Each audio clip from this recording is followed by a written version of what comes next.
This is Consenting Adults with Leyna Nguyen. My guest today is what many people call a social swinger.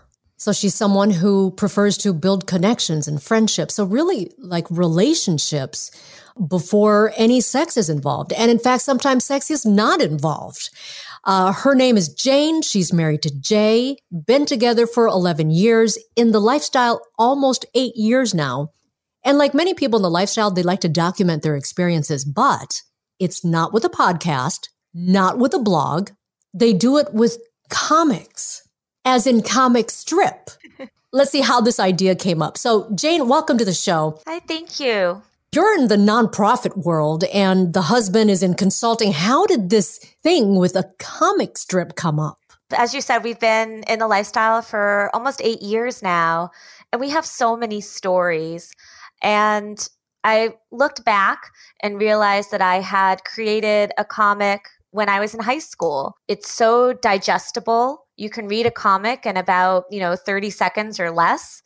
And it really hits on some fun topics. And for Jay and I, it's just such a great way to take a trip down memory lane, because each little 4-panel comic is actually often a whole evening or weeks full of experiences for us to think back on fondly.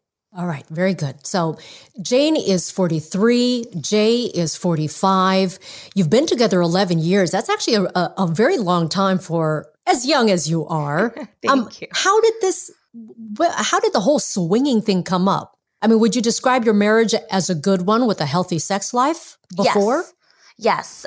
We have a very good marriage. And actually, my introduction to the lifestyle happened before I even met Jay.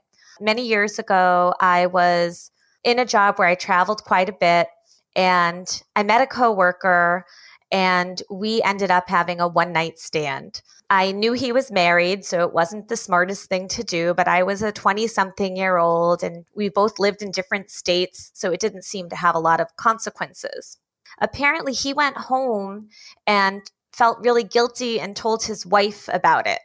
Instead of her wanting to kill him and me, which was a possibility, she confessed to him that she thought the marriage had been stale, and she wasn't happy about the way he did it, but glad that he came to her. And they ultimately got into the swinging lifestyle. Oh. And after they had been doing it for, a little while, he reached out to me and invited me to be their unicorn, which was interesting. And so unicorn is, a single woman that joins a couple. I'm sure your listeners might know that, but I don't want to use too much lingo just in case. And I was not interested in joining them and was really pretty taken aback by the whole idea.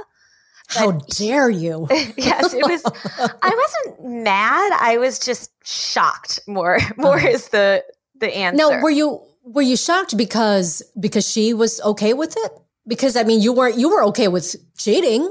I was a little shocked that she was okay with it, and I was just, like I said, I was in my early 20s. I didn't really know what swinging was. However, he really explained the situation and the way swinging worked in a style that was very intriguing. So I wanted to learn more about it. We would talk. He'd tell me what the lifestyle club in his city was like. And it was enticing, but I had no interest in doing anything with them as a couple. And so fast forward, Jay and I had been married a few years, and we were about to relocate to a new city where we didn't know anybody. We were trying to find different ways to connect and spicing up our love life. And, some pillow talk involved getting other folks involved. Ultimately, we ended up learning that swinging was a real thing that people did. And we discovered that there was a lifestyle club in the city we were in. And one night it was actually our wedding anniversary. We had a really fancy dinner that had multiple courses with a different drink pairing with each course. And we were feeling really brave. And at the end of dinner, we realized that the lifestyle club was like a block away. So we just rambled on in. Had you ever been in a club before? We had never been in a swinger club before. So my friend had told me that when you walk in, if you're a new person, people are so welcoming, they're so friendly, and they're going to really like take you under their wing and show you around, and it's going to be awesome, because that was his experience. It was probably after 11 by the time we got there, since dinner had run so late. And our experience was not what I expected. It was still nice, but we walk in and this club had an upstairs where all the playrooms were, and downstairs was the bar and the dance floor. And apparently, since it closed around 1 or 2 in the morning, by the time we arrived, most of the folks were already upstairs playing. So you walk in and it's like, where is everybody? They're where is everybody? We ordered Cokes at the bar, which was ridiculous. So we sat down and sipped our Coke for a minute.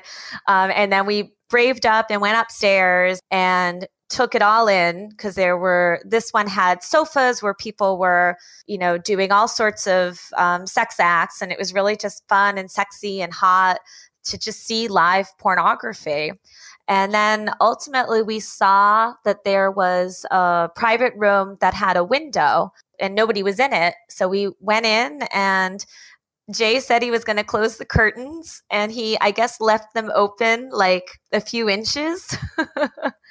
And we proceeded to have a lot of fun. And throughout the evening, he would let me know how many people were peeking through the curtain to see what was happening. And it was really exciting to be an exhibitionist, even though we didn't meet anybody. But it was so hot, and it fueled our sex life for weeks. So you had no issue, no problem having sex semi-publicly. I've always been pretty comfortable not having sex in public, but I've been to nude beaches and topless beaches. So I know this is much more extreme than that, but there wasn't that situation. Although the whole time I told Jay, I said, I'm not looking, you tell me what's happening. and he did. And he had so much fun seeing that other people wanted to see us. And it just, it turned us on so much. There wasn't hesitation. I think if we had gone in sober, it probably would have been a little harder to get into that zone. Mm-hmm. How long before you made the next step? Gosh, within a few weeks, Jay came back and discovered that there were websites where you could meet other swingers, like dating websites. And he told me about one, and we made a profile. We slowly started meeting people that way. It started off quite slowly. We weren't making great connections, but then we met this couple that had been swingers for many years, and we weren't interested in them. They wanted to meet anyway. And I said, we're not interested in playing. We're very new to this, but we'd love to learn more about it from people that have been doing it.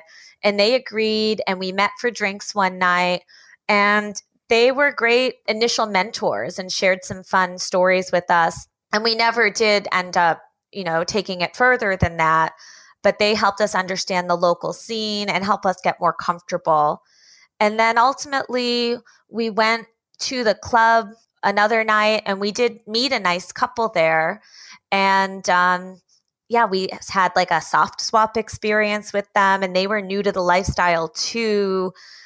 So it was a nice pair. The four of us would do dinner dates and get together. So it was July that we went to the club. And then in January, we decided to just dive in feet first, and we went on a swinger cruise. You knew something was going to happen on the cruise, right? So we went on the cruise thinking pretty much we're voyeurs and exhibitionists primarily. And we've had some soft swap experiences.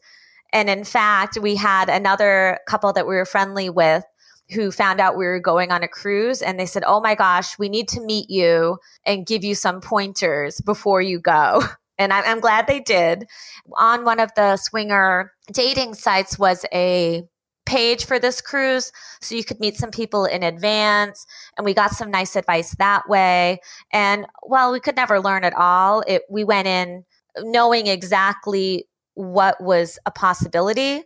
The great thing about cruises is they're so big that you can do whatever you'd like or do as little as you'd like. Can you give me some of these pointers that you said you got that were helpful? Sure, happy to. So the first is the cruise is full of people from the full spectrum. Some are just adults that want to have a fun, sexy vacation and are not interested in anything lifestyle related. They're happy to have it going on adjacently, but they're not looking to participate. They're not even looking to be naked. There's folks that are nudists. There's folks that are, full-time, very into swinging. And then there's all sorts of different types of kink and other scenarios there. So it's a full spectrum of non-monogamous and non-monogamous comfortable or alternative sex lifestyle there. And so they said, you're not going to be pressured to do anything. They said to make up business cards with your cabin number. I know this is silly, but everybody has them. Some people call them flirt cards, but they're really handy because you can just, if you meet somebody great, the thing about a cruise is it's so big. If you see somebody you have a connection, you might never see them again. Right. I've heard that. Yeah. So you give them a card, you have a great connection. You can say, hey, here's our cabin. Like, call us later. We can find a time to meet up for a drink, or we're going to be at X bar tonight. Come meet us. So it just gives you a chance. Or if you can't connect, it says, we didn't get to connect this time, but let's stay in touch. And maybe we'll see each other again someday. Although we always print up a bunch of cards and rarely remember to give them out at this point. Because we've gone on about 6 or 7 different cruises at this point. Wow. So you really like them. We love it. It's so fun. Okay. If you're looking to purchase the perfect gift for the man in your life that he'll actually use, you've got to check out Manscaped. Now, if you haven't heard of them yet, get on the Cleaner Balls bandwagon, people. Let me tell you about them. Like, over 2 million men across the world already trust the family jewels to Manscaped. And they've just launched their 4th generation trimmer called the Lawnmower 4.0. It is the best thing on the market right now for below-the-waist grooming and hygiene.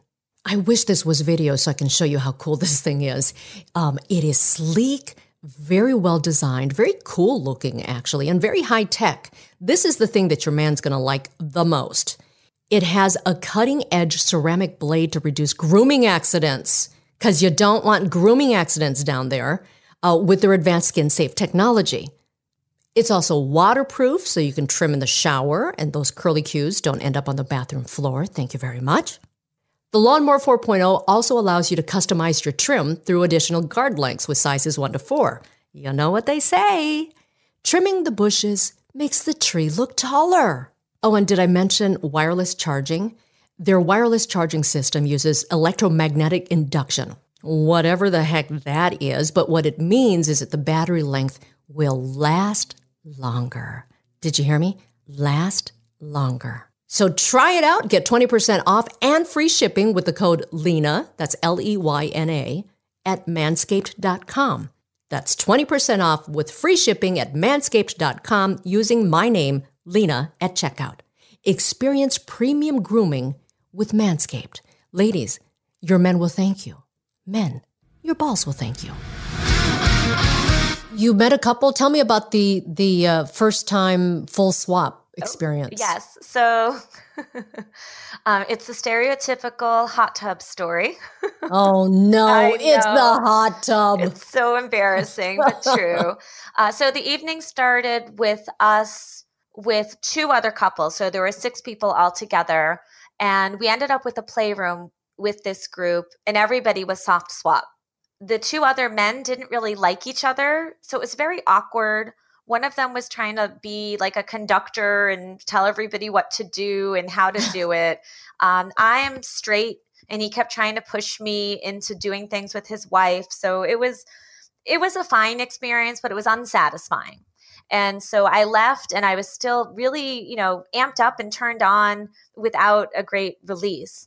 So you were frustrated. Yes, I was frustrated. And we ended up going to the hot tub, and this other couple was in the hot tub. The male half of the couple was like every guy I had dated in college. He was totally different looks than Jay. He was an attorney. He ticked all of my boxes. And Jay also connected with his wife, and we all were just talking, and I just felt myself really drawn to him. And next thing you know it, we are making out in the hot tub, and his wife asked Jay if we'd like to move to one of our cabins.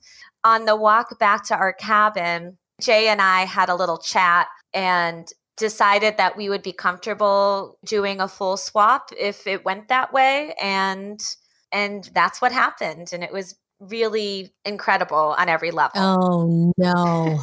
Jane, you're going to make me ask the questions, aren't you? That's your job, isn't it? I know cruise ship cabins. They're small. Yes.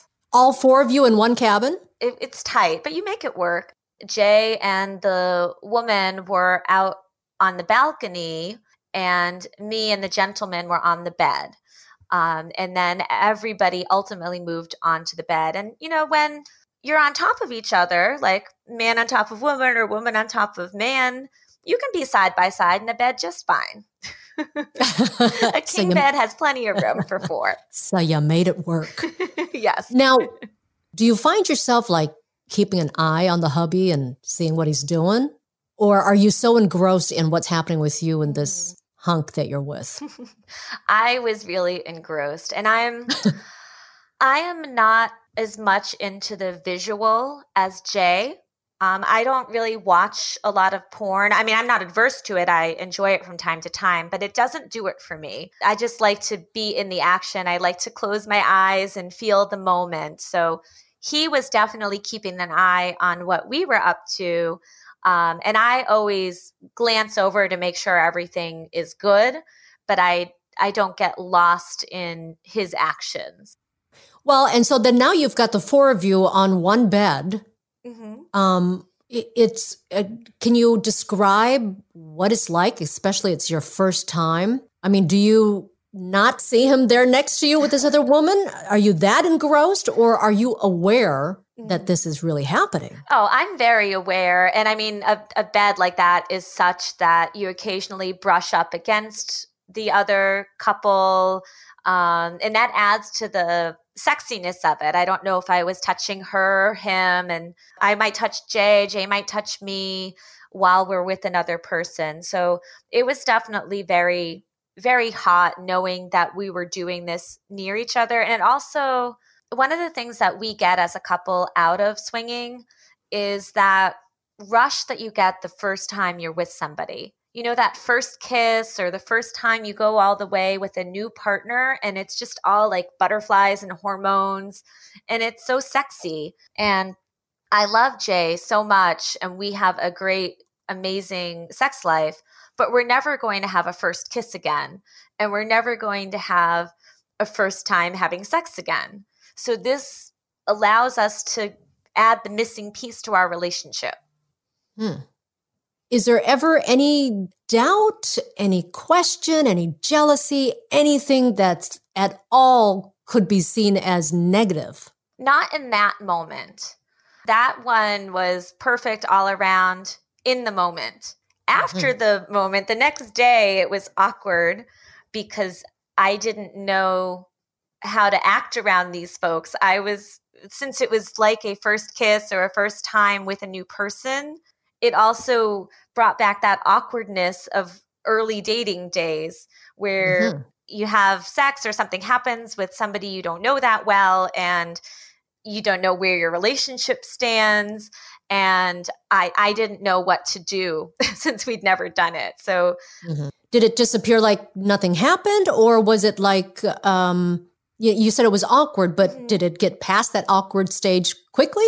So during the sex itself was amazing. We wanted to see them again. And ultimately we ran into them a few times the rest of the week. I mean, we ran into them everywhere, but we never did anything with them again. There was no more sex or kissing or anything beyond niceties exchanged. And now, so did that turn you off? Did that turn you off to the whole experience?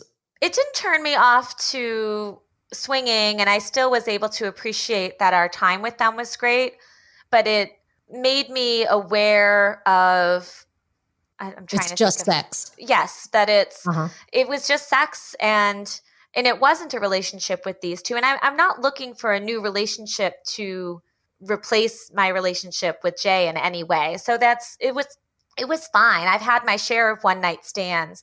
The fact that we were on this boat for 6 more days was what made it awkward, just because I didn't know what the expectations were. And frankly, I was hoping something would happen again because it was so much fun the first time. So I was, I guess, a little disappointed that it didn't, but it made me realize that this was really fun, and let's find other couples that we can connect with. And did you find any other couples on that cruise? I don't believe so. Okay, so with all of these people, okay, on a big cruise ship, you didn't find anyone else you were interested in playing with? Well, so for us, the play is just the gravy. Jay and I had so much fun at that first experience that it fueled our sex for the rest of the cruise ship. We were doing it, 2-3 times a day at least, all over the place. And so we didn't need another couple. And if it happened, that would have been great. But we weren't even expecting the one couple. And in fact, we have gone on cruises where we didn't play with anyone at all. We made a lot of friends, and we're still in touch with folks that we met on that cruise and on subsequent cruises. Some of them are lifelong friends, but playing isn't always a part of it. And frankly, it's not that important to us. The real thing we enjoy is that connection, the relationships with a couple that you can have a no holds barred conversation. You can talk about sex. You can talk about, who you had sex with yesterday or what positions you like. And then you can talk about, wine or movies or music. It's just a deeper relationship when you know that there's almost nothing that's off the table from a conversation or connection standpoint. Now, I was on your Twitter and I saw that you're both vaccinated now, and you went to a swinger club again. We did.